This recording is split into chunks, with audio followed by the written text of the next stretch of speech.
সময়ে অসময়ে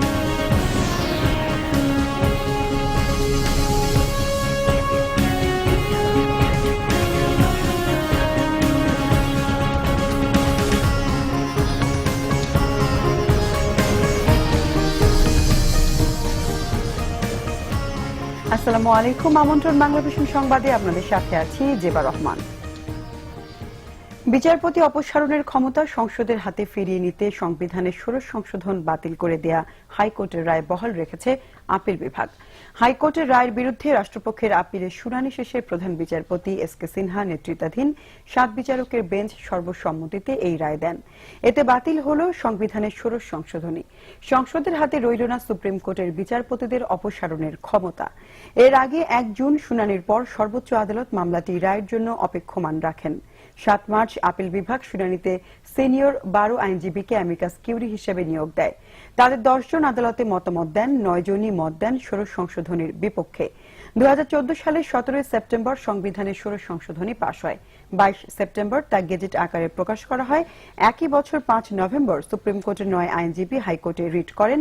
গত বছরের 5 মে হাইকোর্ট ষোড়শ সংশোধনী অবৈধ ঘোষণা করে রায় দেয়। জিয়া অরফানেজ ট্রাস্ট মামলায় অধিকতর তদন্ত চেয়ে বিএনপি চেয়ারপারসন বেগম খালেদা জিয়ার করা আবেদন আপিল বিভাগও খারিজ করে দিয়েছে। সকালে প্রধান বিচারপতি সুরেন্দ্র কুমার সিনহার নেতৃত্বে আপিল বিভাগের 4 সদস্যের বেঞ্চ বেগম জিয়ার আবেদন খারিজ করে দেন। পরে দুর্নীতি দমন কমিশনের আইনজীবী বলেন, আসামি পক্ষের আবেদনে পুনঃতদন্তের নজির বাংলাদেশ বা ভারতবর্ষের কোথাও নেই। সময় ক্ষেপণের জন্য আসামি পক্ষের এই আবেদন এর কোনো ভিত্তি নেই। বিএনপি চেয়ারপারসন বেগম জিয়ার আইনজীবী বলেন, টাকার উৎস কি তাই এখনো মামলা তদন্তকারী কর্মকর্তা বলতে পারেনি। এজন্যই পুনঃতদন্ত চাওয়া হয়েছে। সরকার এই মামলায় প্রভাব বিস্তারের চেষ্টা করছে বলে অভিযোগ করেছেন তারা। আপিল আজকে শুনানি অন্তে খারিজ হয়ে গেল।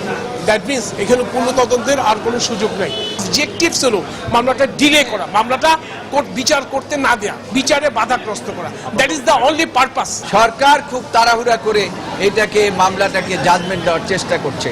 বাংলাদেশের কোনো ইতিহাস নাই কোন ক্রিমিনাল মামলায় প্রতি সপ্তাহে একটি করে ডেট দেয়, কিন্তু এইখানে বেগম খালেদা জিয়ার বেলায় প্রতি সপ্তাহে একটা করে ডেট দিচ্ছেন।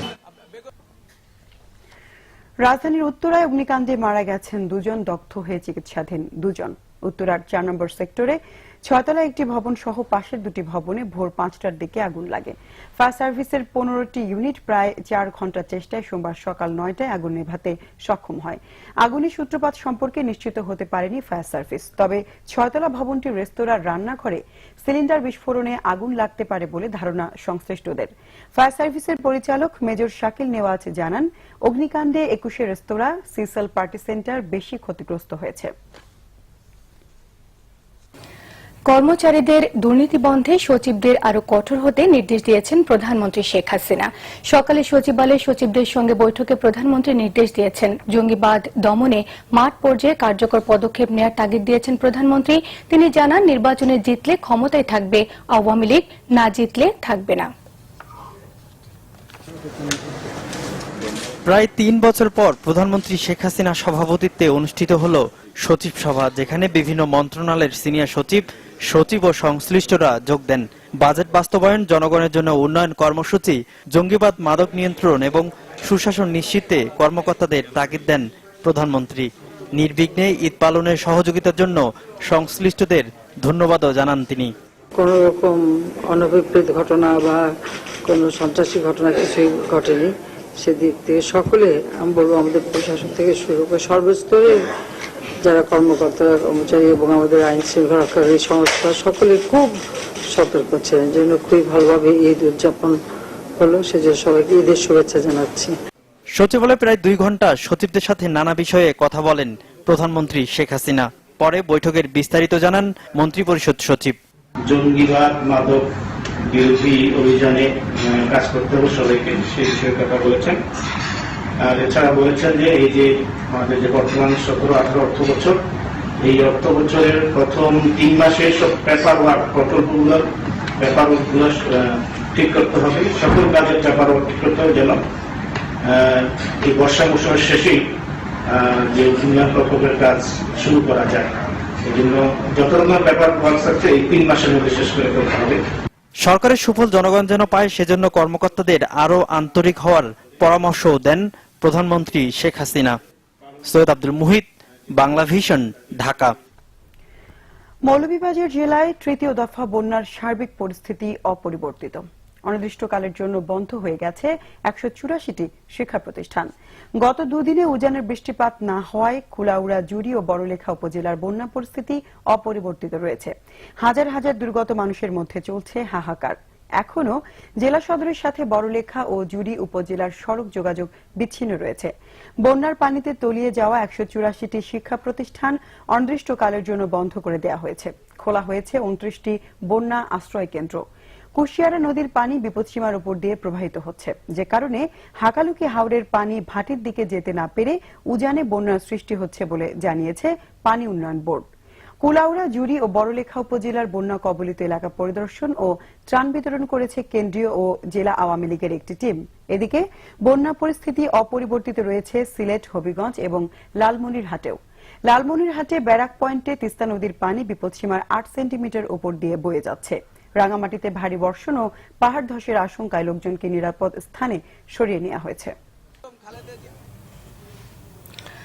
জুন ক্লোজিং এর নামে সারা দেশে আওয়ামী লুটপাট চলছে বলে অভিযোগ করেছেন বিএনপির সিনিয়র যুগ্ম মহাসচিব রুহুল কবির রিজভী আহমেদ।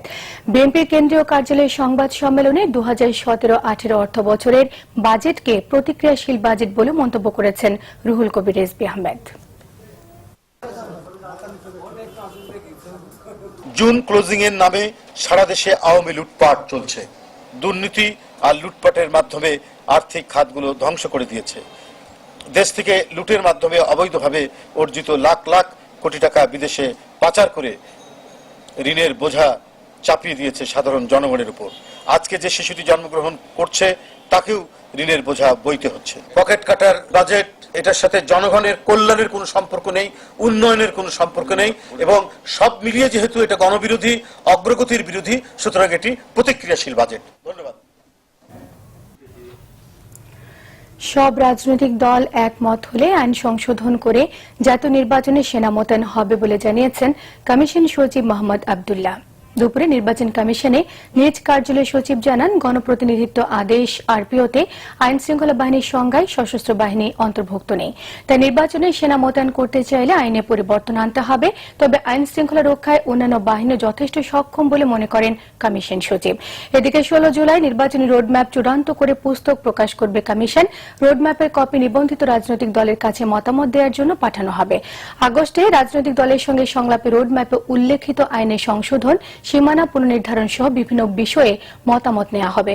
তবে এর আগে 30 জুলাই সুশীল সমাজের সঙ্গে সংলাপ শুরু হবে বলে জানিয়েছেন কমিশন সচিব। ল এনফোর্সিং এজেন্সির যে সংজ্ঞা দেওয়া আছে, এতে যারা আছে এই ল এনফোর্সিং এজেন্সির তালিকা, আমার ধারণা পর্যাপ্ত তারা, এবং যে কোনো ধরনের সিদ্ধান্ত বাস্তবায়নের ক্ষেত্রে তারা কোয়াইটেন এবং তারা কম্পিটেন্ট করতে পারবে। এবং এ বিষয়ে যদি সব দলের সকলের ঐকমত্য থাকে যে সেনাবাহিনীকে ল এনফোর্সিং এজেন্সির আওতায় নিয়ে আসবে, এটা কমিশন পজিটিভলি দেখবে। যদি সবার ঐকমত্য থাকলে কমিশন সেটাকে অনার করবে। আগামী নির্বাচনে স্ট্রাইকিং ফোর্স হিসেবে সেনাবাহিনী মোতায়েন করা হবে জানিয়েছেন আওয়ামী লীগের সাধারণ সম্পাদক ওবায়দুল কাদের। অন্যদিকে 14 দলের মুখপাত্র মোহাম্মদ নাসিম বলেছেন, অহেতুক রাজনীতির মাঠ গরম করে লাভ নেই, নির্ধারিত সময়ে নির্বাচন হবে। রোববার সচিবালয়ে ওবায়দুল কাদের আরো বলেন, বিএনপির আমলেও জাতীয় নির্বাচনের আগে স্ট্রাইকিং ফোর্স হিসেবে সেনা মোতায়েন হয়েছিল। নির্বাচন কমিশন নির্বাচনের 1 সপ্তাহ আগে আইন শৃঙ্খলা পরিস্থিতি নিয়ন্ত্রণ এবং সুষ্ঠু নির্বাচনের স্বার্থে সেনাবাহিনী মোতায়েন করবে। এ সময় তিনি সুইস ব্যাংকে টাকা পাচার প্রসঙ্গে বলেছেন, অর্থ পাচার করা বিএনপির স্বভাব। বিএনপির এই রেকর্ড এখন আদালতেও প্রমাণিত। তাই বিএনপির মুখে দুর্নীতি নিয়ে কথা বলা সাজে না। অন্যদিকে 14 দলের মুখপাত্র মোহাম্মদ নাসিম বলেন, বেগম খালেদা জিয়া অহেতুক রাজনীতির মাঠ গরম করার জন্য বিভ্রান্তিমূলক বক্তব্য রাখছেন। বিচার বিভাগের উপর সরকারের কোনো প্রভাব নেই, বরং আওয়ামী লীগের আমলে বিচার বিভাগ সবচেয়ে স্বাধীনভাবে কাজ করছে।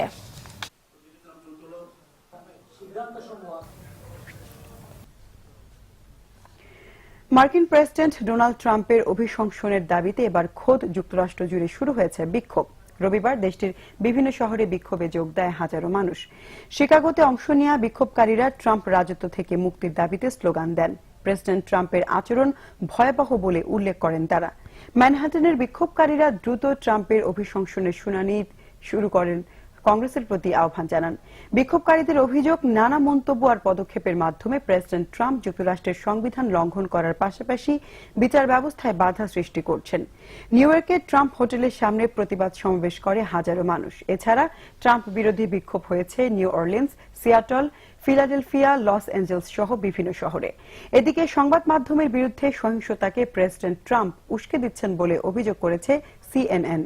রবিবার প্রেসিডেন্ট ট্রাম্প CNN এর লোগোতে আঘাত করার একটি ভিডিও প্রকাশ করার পরই এই প্রতিক্রিয়া জানালো সংবাদ মাধ্যমটি।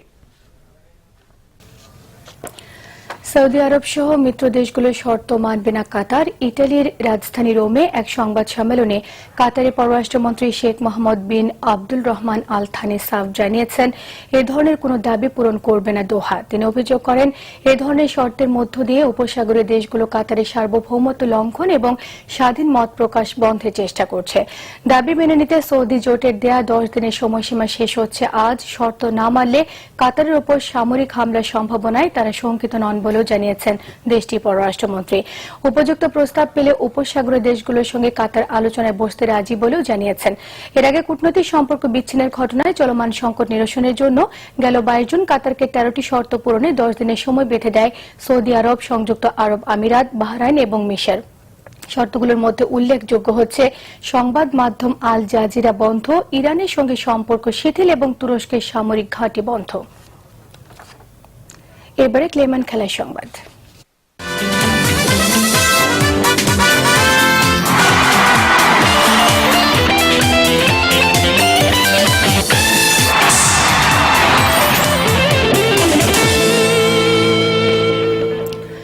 ক্রিকেটারদের দাবি মেনে শুক্রবারের মধ্যে চুক্তি করতে অস্ট্রেলিয়া ক্রিকেট বোর্ডকে সময় বেঁধে দিয়েছে ওজি ক্রিকেটারদের সংগঠন ACM। সময় মতো দাবি না মানলে বাংলাদেশ এবং ভারত সফর বয়কটের হুমকিও দিয়ে রেখেছেন তারা। ক্রিকেট অস্ট্রেলিয়া কিছু না জানানো পর্যন্ত পরিস্থিতি পর্যালোচনা করবে বিসিবি, জানিয়েছেন বিসিবি সভাপতি নাজমুল হাসান পাপন। এদিকে টেস্ট র্যাঙ্কিং এর 9 নম্বরে থাকলেও দ্বিতীয় স্তরে নেমে যাবার কোনো শঙ্কা নেই বলে জানিয়েছেন তিনি। নিজের কর্মস্থল বেক্সিমকোয় আয়োজিত সংবাদ সম্মেলনে পাপন ইঙ্গিত দিয়েছেন, ক্রিকেটের সঙ্গে থাকার আগ্রহ রয়েছে তার, তবে বোর্ড সভাপতি হিসেবে আবারও বিসিবিতে আসার কোনো ইচ্ছেই নেই তার।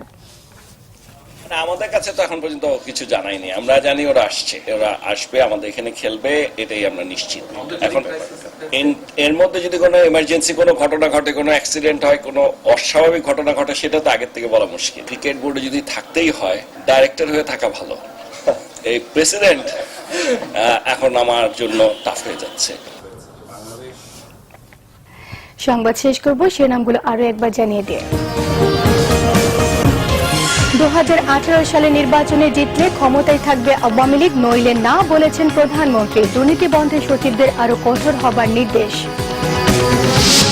সব দল একমত হলেই আগামী নির্বাচনে সেনা মোতায়েন, জানিয়েছেন ইসি সচিব। স্ট্রাইকিং ফোর্স হিসেবে থাকবে বলেছেন ওবায়দুল কাদের। জিয়া অরফানেজ ট্রাস্ট মামলায় অধিকতর তদন্তে খালেদা জিয়ার আবেদন আপিল বিভাগে খারিজ।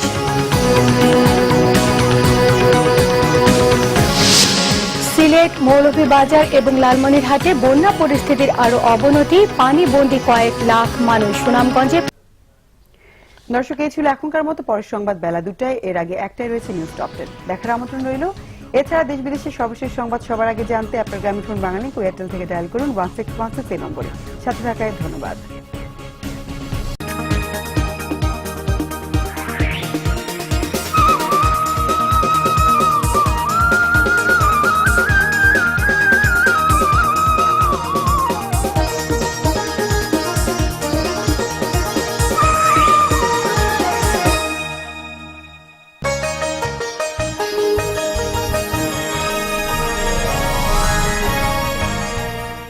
সময়ে অসময়ে সব সময়